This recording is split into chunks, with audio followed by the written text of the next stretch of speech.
दरअसल इंदौर शहर में डिजिटल अरेस्ट के मामले बढ़ते ही जा रहे हैं, जहां तिलक नगर में रहने वाली एक वृद्ध महिला ने क्राइम ब्रांच में शिकायत की है कि व्हाट्सएप कॉल के जरिए ठगों ने फोन करते हुए मुंबई क्राइम ब्रांच और सीबीआई के अधिकारी बनकर उनसे बात की और आधार कार्ड और मोबाइल नंबर के आधार पर मनी लॉन्ड्रिंग का खाता खोला गया है, जिसमें अवैध रूप से लेन देन हो रहा है। महिला जब घबराई तो आरोपियों ने अलग अलग 11 बैंक खातों में महिला से 40 लाख जमा करवा लिए। यही नहीं, महिला ने अपने बैंक में फोन कर तुरंत अपनी फिक्स डिपॉजिट भी तुड़वाई और पैसा आरोपियों को ट्रांसफर कर दिया। कुछ समय बाद जब उसे लगा कि उसके साथ ठगी हुई है तो उसने क्राइम ब्रांच में शिकायत दर्ज करवाई है। फिलहाल पुलिस ने 11 बैंक खातों के 14 अकाउंट को फ्रीज कर 3 लाख रुपए की रिकवरी भी कर ली है और आरोपियों की तलाश में जुट गई है।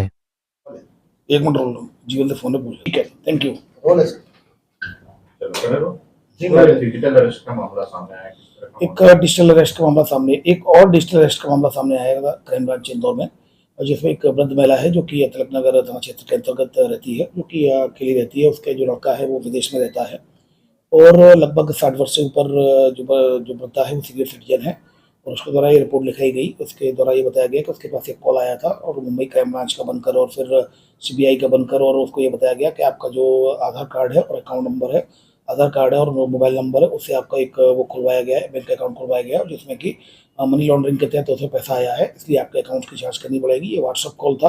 उसके बाद उन्होंने फिर सब इंस्पेक्टर को ट्रांसफर करा दिया और उसके बाद फिर इनको वीडियो कॉल पर लिया गया और वीडियो कॉल पर लेने के बाद उनको ये बताया गया कि ये मनी लॉन्ड्रिंग में आपका पैसा जो आपके अकाउंट का इस्तेमाल हुआ है, इसलिए आपके सारे अकाउंट्स को चेक करना पड़ेगा। और उनके द्वारा उनके जो अकाउंट्स थे, अकाउंट से पैसा लेकर 40 लाख रुपए का उसके साथ फ्रॉड कर लिया। जब महिला को पता चला उसके साथ फ्रॉड हो गया तब वो क्राइम ब्रांच आई। यहाँ पर उल्लेखनीय बात यह है, बताना चाहूँगा मैं इलेक्ट्रॉनिक मीडिया के माध्यम से, कि महिला ने अपनी एफडी तोड़वाई थी और उसने बैंक में फ़ोन किया कि मुझे एफडी तोड़वानी है। बैंक वालों ने मना भी किया कि आप इतनी जल्दबाजी क्यों कर रही है, ऐसा क्या करना है। तो महिला के द्वारा बताया गया मुझे इन्वेस्टमेंट करना है, इसलिए तो उसने एफडी भी तोड़वा ली अपनी, और एफडी तोड़वा के कुल मिलाकर उससे लगातार पैसे मांगे जा रहे थे, तो उससे 40 लाख रुपये का उसके साथ फ्रॉड हुआ है। फिलहाल क्राइम ब्रांच के द्वारा इसमें तत्काल शिकायत रजिस्टर्ड, कंप्लेंट रजिस्टर्ड की जाकर इसमें कुल मिलाकर जो 11 बैंक अकाउंट 11 बैंक में 11 बैंक आए हैं जो कि आइडेंटिफाइड हुए हैं, जिसमें 14 अकाउंट्स में पैसा गया, उन सभी को फ्रीज करा दिया गया है। अभी फिलहाल 3 लाख रुपए को होल्ड करा दिया गया है। बाकी बैंक स्टेटमेंट्स आने वाले हैं, तो उन स्टेटमेंट्स के आधार पर और भी पैसा इसको होल्ड कराने की पूरी वो है। इसके अलावा इसमें टेक्निकल आधार पर जो व्हाट्सअप कॉलिंग है और इसके अलावा और भी जो वीडियो कॉल हुए हैं और जो एविडेंस है, टेक्निकल एविडेंस है, इसके आधार पर भी क्राइम ब्रांच इन्वेस्टिगेट कर रही है। इसमें एफआईआर की जाकर वैधानिक कार्रवाई की जा रही है। सर आपको लगता है कितने डिजिटल अरेस्ट अभी तक कुल जो मामले आए हैं वो 26 मामले डिजिटल अरेस्ट के क्राइम ब्रांच के पास आ चुके हैं, जिसमें लगभग 2 करोड़ 22 लाख के करीब उसमें पैसा फ्रॉड के साथ उनके द्वारा ठगा गया है।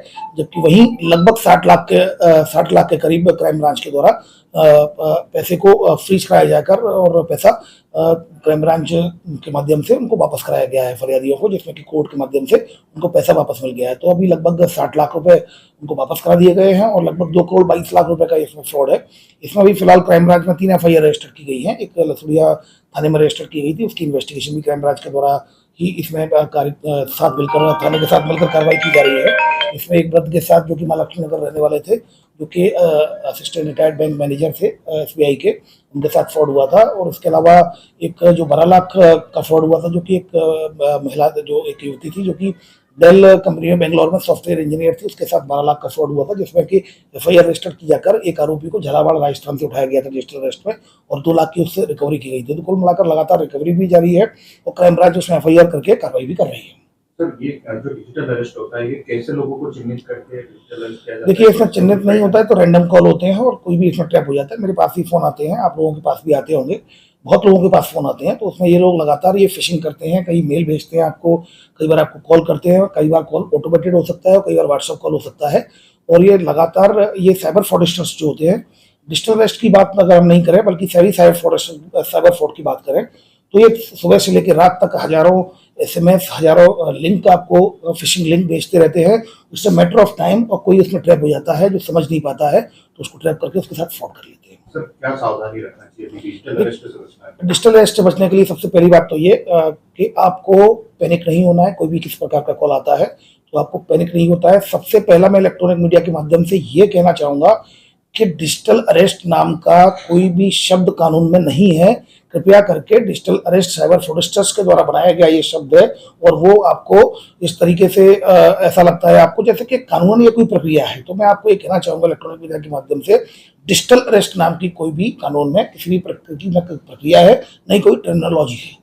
तो सबसे पहले तो इसका ध्यान रखें। दूसरा, कभी भी कोई भी गवर्नमेंट एजेंसी होती है, जो लॉ एनफोर्समेंट एजेंसी होती है, कभी भी किसी भी व्यक्ति के अकाउंट से पैसा ट्रांसफर नहीं कराती। अगर आपका अकाउंट सस्पेक्टेड भी है तब भी आपके अकाउंट को फ्रीज कराया जाएगा, लेकिन आपके अकाउंट से किसी दूसरे अकाउंट में पैसा नहीं डाला जाएगा। तो ऐसी कई सावधानियां हैं। सबसे पहली सावधानी ये है कि आप पैनिक ना हो। जैसे ही आप पैनिक नहीं होंगे, आपके सेंसेस लगातार काम करेंगे, तो जैसे ही वो बात करेंगे तो अपने आप आपको बात समझ में आना शुरू हो जाएगा। बट उसके लिए जरूरी है कि आप डरे नहीं, आप पैनिक ना हो। पैनिक नहीं होंगे तो आप नॉर्मल रहेंगे। नॉर्मल स्थिति में आपको धीमे धीमे आप जितना इंटरेक्ट करेंगे आपको समझ में आता चला जाएगा कि ये कहीं ना कहीं फ्रॉडस्टर है, और तत्काल नजदीकी थाने में जाकर उसकी रिपोर्ट कर। अगर आपके साथ फ्रॉड होता है, अगर आपके साथ ऐसा कॉल भी आता है, तब भी आप ठीक है सर, मैं उससे आप रिक्वेस्ट कर सकते हैं कि सर मैं अभी इस तरह के डिजिटल अरेस्ट के मामले काफी बड़े हैं, लोगों के साथ फ्रॉड किया जा रहा है, सर आप अपना नंबर दीजिए, आप अपनी आईडी बताइए, सर मैं लोकल थाने से बात करके फिर आपको मैं रिवर्ट करती हूँ। तो कहीं ना कहीं आपको ये सावधानियां लेनी पड़ेगी। अगर वो वास्तविक में एजेंसी होगी भी, लॉ एनफोर्समेंट एजेंसी, पहली बात तो किसी भी शॉर्ट नोटिस में केवल बिना आपको नोटिस दिए, नोटिस भी जो होते हैं उसको वेरीफाई कराएं, आप तत्काल निकटतम थाने में जाएं।